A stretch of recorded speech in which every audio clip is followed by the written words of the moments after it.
Welcome to the channel. Today I have a quick side dish recipe with rice that's going to taste like ramen soup. Just 3 ingredients, so let's get started. Today's recipe is a quick one, guys, because it only takes 3 ingredients. It's a rice side dish. I made it last week for a fried rice kind of thing, and it's really good. It's easy to make, and so I wanted to do it again and share it with you guys. This is great first day, but it's also great doing it the next day as a fried rice if there's leftovers. This recipe is more of a method as opposed to an exact, because you can tweak it if you need to, depending on how much rice you're making. Tara and I make anywhere from 3/4 cup of dried rice to 1.25 cups, 1.5 cups. It just depends on what we're using it for. So just tweak these ingredients as needed. We're gonna need rice. Today I'm using jasmine. Use any kind that you want.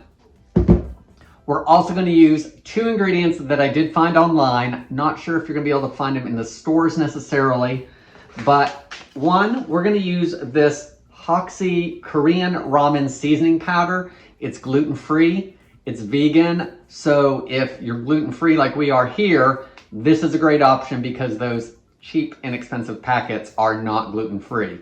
This is a whole pouch of it. This gets used just like those seasoning packets. So what's nice is you can go higher or lower on the seasoning, but you can use any kind of gluten-free pasta that you like with it.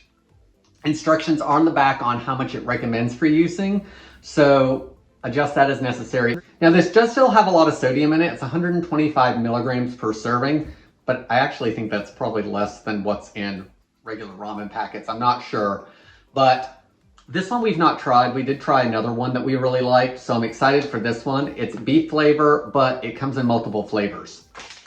The other thing we're going to use that I just found a couple weeks ago, there's these ramen topping vegetables. So they're dehydrated vegetables that look like those ramen packets that are a little more fancy than the 30-cent ones. And so it has all these different vegetables in it, peas and corn and chives and mushrooms.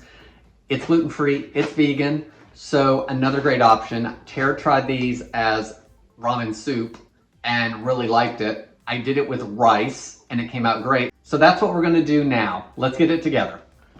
All right, let's start with the rice. I actually did rinse my rice today. I don't always do that. Do you guys always rinse your rice when you're making it? Leave that in the comments below. So I've got 1.25 cups of jasmine rice here. Again, use whatever kind of rice that you like, white rice, brown rice, jasmine, basmati, whatever. And also cook rice however you like to do it. I do it in a steamer because I'm not very good at cooking rice for some reason. I do much better with a steamer than I do on stovetop. So I'm gonna do it this way. Plus it's less thinking for me. I can set it, forget it, and then time it out for when I need it. So next I'm gonna add my seasoning powder. Now their original flavor, I think, is what this is considered. It's actually beef flavored, even though it's vegan and gluten-free and no MSG and all that. But they do have chicken, they have some spicy varieties, and they have a vegetable flavoring. So use any kind of gluten-free ramen seasoning that you want. And then the directions on this one say 2/3 cup water to 2.5 teaspoons of the seasoning if I was making noodles. So I'm gonna need 1.5 cups of water for my rice, but remember that everything's gonna get absorbed into that rice. So I wanna make sure there's enough flavor. So I think, since I've not used this seasoning mix before, that's what it looks like. Smells like ramen. I'm gonna use 2 teaspoons, little rounded, because I wanna make sure that the rice gets all that flavor.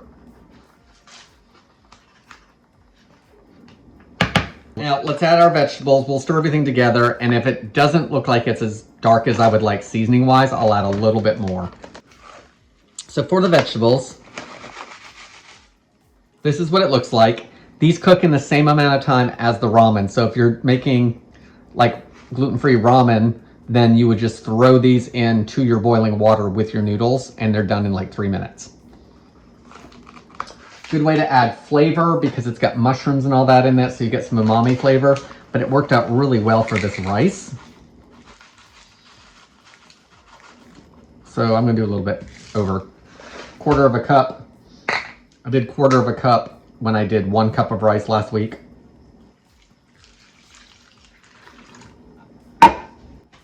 Let's stir this together, see what it looks like. You don't need any more salt, of course, because there's plenty of that in the seasoning. I'm gonna add just a sprinkle more. This is gonna be something that after you make it, you can adjust it up or down if needed on your next trip with it. All right, guys, it's ready to go. So all I need to do now is cook it. Obviously, if you were doing this stovetop, you would add your water, bring it to a boil, and then add everything to the pot, and then turn it down to simmer for the 17 minutes, whatever it is for your rice. Let's get this on the pot. So into the steamer it goes. I've already got my water down here. 40 minutes on mine and it'll be good to go. So let's jump you guys ahead to the final product. All right, this is what it looks like after it's done. So let's just get it all fluffed up and give it a taste. All right, the rice is done. I've put it in a bowl. I've taken a couple pictures, guys. The veggies look great. They're cooked, of course. They went like 40 minutes. And then hopefully it will be seasoned enough, but I can adjust that later on the next round. So let's give it a taste. All right, so I've got a little bit here.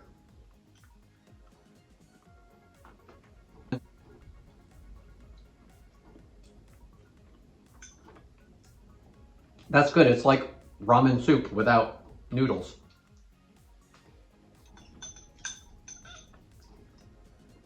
I really like that. All right, so I think this is really good. I think the seasoning is good. It could use a little bit more, but here's the thing. If I'm making this into fried rice tomorrow, I'm probably gonna add some soy sauce to it. So I don't want it so salty that it's just gonna add to that. So I like the ratio I used. I think it's a good recipe. I like that it's a 3-ingredient recipe and you've got seasoned rice that is ramen flavored, no noodles. The last time I made this, we actually had some of it as a side dish and some of it as fried rice. So the next day I added some shrimp to it and some egg, and then I had fried rice and Tara had another meal. Not only if you're making the rice, of course, if you get this seasoning, you can make ramen noodles. 3 ingredients, plenty of flavor, ready to go. Cook it on the stove, cook it in your rice cooker, whichever method is easiest for you. Totally adjust the seasonings if you need to. These are easy to find online. I will link below, and there's actually multiple, types you can get once you get in there looking around, but this is what I have. More flavors of ramen if you like. Guys, what do you think of this recipe? Would you make it? You gonna look for these? Have you seen these before? I'd love to hear your comments. I wanna thank you so much for watching, and I hope to see you in the next video.